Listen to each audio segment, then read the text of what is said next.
Major concern कि मराठाओं की बड़ी तादाद में यहां पर वोटर होने के बावजूद, एनसीपी का स्ट्रांग होल्ड होने के बावजूद यहां महायुति बेटर परफॉर्म कर रही है। प्रणय, जरूरी हो जाता है क्या आपके पास आना भाई?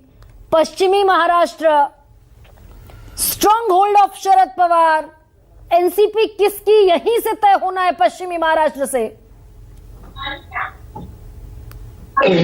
गरिमा जी, अंग्रेजी में हमारे महाराष्ट्र में एक कहावत बोली जाती है, NCP is best in the west. West in the present context is west in Maharashtra. जो आपने आंकड़े दिखाए, मैंने उसे नोट किया और मैंने हमेशा आपको कहा कि मैं आंकड़े लिखते जाता हूं। मैं बहुत बारीकियों से हर चीज को सुनने का और अध्ययन करने का प्रयत्न करता हूं। पॉलिटिक्स का विद्यार्थी हूं। 48% एनडीए को दे रहे हैं आप, और 42% शेयर हमें दे रहे हैं। हाँ। गरिमा जी, एक तो ये वोट शेयर अगर मान लीजिए कि ये सत्य है, हालांकि मैं इन आंकड़ों को बिल्कुल इत्तेफाक प्रणय आ रही हूं इसी पश्चिम महाराष्ट्र पर जवाब लूंगी आपसे, क्योंकि ये साख का भी सवाल है भाई एनसीपी की। तो ऐसे में एक अगला जो रीजन है विदर्भा का है, और ये 62 सीटों का रीजन है। कांग्रेस का स्ट्रांग होल्ड माना गया विदर्भा को। लोकसभा में भी विदर्भ में बढ़िया परफॉर्म किया कांग्रेस पार्टी ने। ये भी जाता हुआ दिख रहा है महायुति के पाले में। दोगुना मान लीजिए, 39 सीटें महायुति के पास, एमवीए के पास 20 सीटें और 48% का वोट शेयर महायुति के पास, और महाविकास आघाड़ी के पास 36% का वोट शेयर। लेकिन सीटें बढ़कर हो गई दोगुनी। अगर मैं विदर्भ की बात करूं तो विदर्भ में 39 और 20 सीटों का ये जो आंकड़ा, कुल मिलाकर 6 के 6 रीजन मैंने महाराष्ट्र के सामने रख दिए। मुंबई, पश्चिम महाराष्ट्र, कोंकण, ठाणे, उत्तरी महाराष्ट्र, मराठवाड़ा और विदर्भा। और सारी ही जगहों पर एज है महायुति को। तो विजय जी, इस पर एक छोटा सा रिमार्क, ये मैं जैसे कह रही हूं भाई, ये अभी एक आकलन है। अब ये 288 की 288 सीटें हमारे पास आ गई, और सामने दर्शकों की सुविधा के लिए मैंने चलवा भी दिया। 288 में 189 एनडीए और 90 इंडिया, 9 अदर्स। इसमें आप कोई गुणा गणित, कोई हेरफेर करना चाहते हैं, या ये मुकम्मल तस्वीर मान लूं आपके लिए? नहीं, मेरे हिसाब से मुझे लगा जफर साहब का अपना आंकड़ा लगा दिया है। ओके। लेकिन जोक सपाट, देखिए, यदि विदर्भ में और पश्चिम महाराष्ट्र में जो फर्क आप दिखाई दे रहा है एक्सिस माई इंडिया में, यदि वो फर्क दिखेगा, क्योंकि ये महत्वपूर्ण है। उत्तर महाराष्ट्र को छोड़ दीजिए, मुंबई को छोड़ दीजिए, कोंकण ठाणे को छोड़ दीजिए। कोंकण ठाणे तो असली नकली की लड़ाई का अलग साफ हो गया। लेकिन यदि विदर्भ और पश्चिम महाराष्ट्र में भी आधे सीटों का फर्क है, करीब करीब डबल सीट्स हो रही हैं महायुति के पास, तो जाहिर है कि वो 150, इसलिए मैंने कहा कि वो नंबर जो है 150 से भी ऊपर जाएगा। अब ये कितना पहुंचता है, क्योंकि महाराष्ट्र का विदर्भ और मराठवाड़ा और पश्चिम महाराष्ट्र ऐसा इलाका है जहां महाविकास आघाड़ी को अपनी जगह मजबूत बनाकर रखनी थी। और दूसरा, ये जो पूरा इलाका है, ये तो ये भी तय कर रहा है कि बटेंगे या कटेंगे। चली है बात, चला है एब्सोल्युटली, क्योंकि ये वो इलाका है जहां पर अजीत पवार ने मना कर दिया उसके बाद भी, और योगी जी वहां पर गए हैं, वहां पर प्रचार किया, क्योंकि इस इलाके में उस पूरे जो इक्वेशन है उसका इलाज वही है, बटेंगे या कटेंगे। हालांकि गडकरी साहब भी उससे सहमत नहीं थे, ठीक है, लेकिन देवेंद्र फडणवीस जी, लगता है वोट शेयर जरूर है दिखाना चाहिए। वोट शेयर भी बहुत डबल हो रहा है वहां पर 39-53। तो वो अब मुझे नहीं पता, क्योंकि एक्सिस माई इंडिया ने किया है तो उसमें मुझे कोई सवाल नहीं है। लेकिन यदि वो रहेगा तो 150 से ऊपर ही जाएगा एनडीए का आंकड़ा।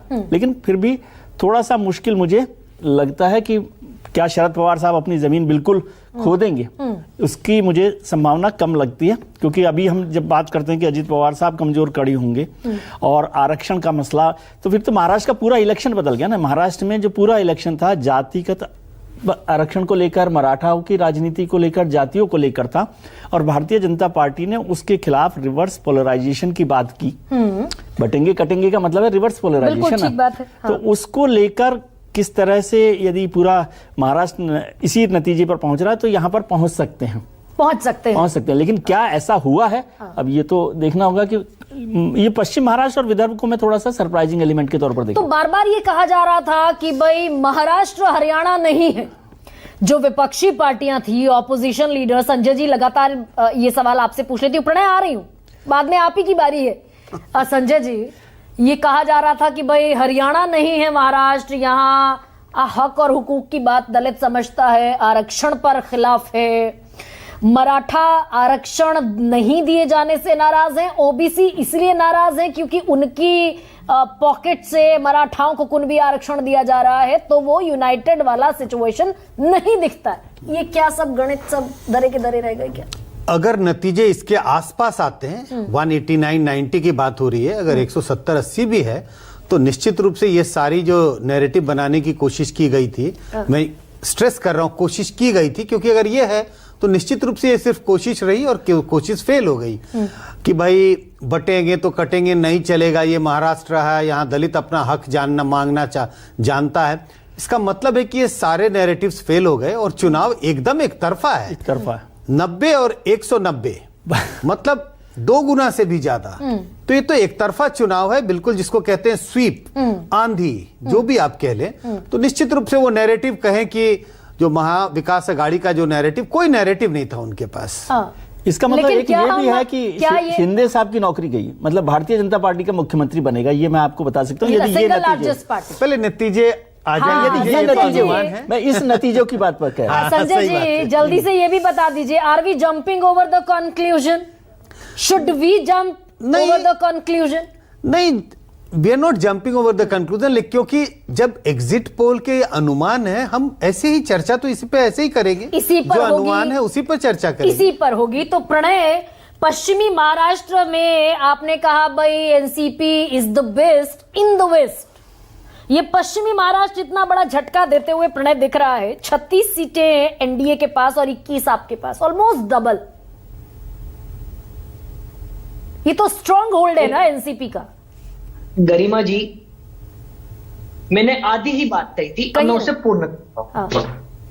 NCP is the best in the west and is performing fantastic in the rest. जो आंकड़े आपने बताए, मुझे छोड़िए, इस पैनल के भी कुछ महानुभाव होंगे जो मनी मन शायद हंस रहे। मैं इसमें एक त्रुटि बताना चाहूंगा कि मराठवाड़ा की जो सीटें हैं उसके बारे में तो कोई चर्चा ही नहीं, जबकि मराठवाड़ा तो सबसे बड़ा सेंटर है महाराष्ट्र पॉलिटिक्स का। मराठा आरक्षण के छाये में ये चुनाव हो रहे हैं और मराठवाड़ा के बारे में तो सीटों का कोई स्पेसिफिकेशन इस पोल में मैं देख ही नहीं रहा हूं। एक बार आप भी चेक कीजिए। नहीं, मराठवाड़ा मैंने प्रणय मराठवाड़ा मैंने चलाया है, लेकिन पहले मराठवाड़ा पर भी आऊंगी, लेकिन पश्चिम महाराष्ट्र तो गढ़ है ना एनसीपी का, शरद पवार का गढ़ है ना पश्चिम महाराष्ट्र। तो पश्चिम महाराष्ट्र में गरिमा जी जिस प्रकार के आंकड़े ये दे रहा है 31 वाले भाई साहब, मुझे लगता है इन्होंने बीजेपी के सानिध्य में अपनी स्टडी, क्योंकि जिस दिन मत पेटियां खुलेंगी, मैं बहुत ही जिम्मेदारी से बात करने का प्रयत्न करता हूं और हमेशा किया है। 80% और probably more than 80% of the seats in western Maharashtra will be won by MVA, Mahavikas Aghadi. Overall Maharashtra पर आएंगे ना प्रणय, ओवरऑल महाराष्ट्र पर आएंगे। मुझे पश्चिम महाराष्ट्र का बताइए ना। पश्चिम महाराष्ट्र, मैं पश्चिम महाराष्ट्र का ही कह रहा हूँ गरिमा जी। अच्छा, 80% से ज्यादा सीटों पे हम जीत रहे हैं। और वो जो 42 और 48% का जो आंकड़ा दे रहे हैं वो परसेंटेज का, वो तो मुझे किसी भी तरह से सही नहीं समझ में आ रहा, क्योंकि किसी भी परसेंट, एक एरिया ऑफ वोटिंग को किसी भी परसेंट में डिवाइड करना ये किसी के लिए भी पॉसिबल नहीं, एक रफ फिगर देना भी पॉसिबल नहीं। तो यानी कि 58 सीटें हैं जो पश्चिमी महाराष्ट्र की, 58 में से कितनी प्रणय? मुझे लगता है 30 से ज्यादा सीटें हम 30 से ज्यादा। हाँ गरिमा जी, 30 से ज्यादा सीट हम वेस्टर्न महाराष्ट्र में जीतेंगे और मुझे लगता है इसमें 20 से 25 सीटों पे बहुत ही हैंडसम मार्जिन रहेगा। और अगर प्रणय पलट दो इसको, अगर ऐसा नहीं हुआ तो ये तय हो जाएगा ना, भले ही सुप्रीम कोर्ट ने अभी तय ना किया हो कि घड़ी है किसकी, लेकिन अगर ये पलट गया तो तय हो जाएगा ना कि घड़ी किसकी है, समय किसके साथ है। देखिए गरिमा जी, सुप्रीम कोर्ट में यह मैटर सबजुडाइज है, पेंडिंग है। इस मैटर का फैसला जनता की अदालत में होने जा रहा है। देश की सर्वोच्च अदालत में न्याय होने का जनता की अदालत में होने जा रहा है और जनता हमारे पक्ष में मतदान करके अपना फैसला सुनाने वाली है। यही मैं कह रही हूँ प्रणय, मान लेंगे ना, फिर मान लेंगे भाई गरिमा जी, 86 सीटों पर चुनाव लड़ रही है पश्चिमी महाराष्ट्र में, नहीं ओवरऑल महाराष्ट्र में बढ़िया नहीं किया एनसीपी ने, तो मान लेंगे कि अजीत पवार असली हकदार हैं। देखिए गरिमा जी, घड़ी भरे हमारे साथ ना हो, हाँ पर हमारा समय बहुत अच्छा चल रहा है। 80% का स्ट्राइक रेट लोकसभा में था, हाँ। और इस चुनाव में भी रामकृष्ण हरी वाजवा तुतारी जोड़ के हम विजय तुतारी बजाने जा रहे हैं। हाँ ठीक है। अब साजिद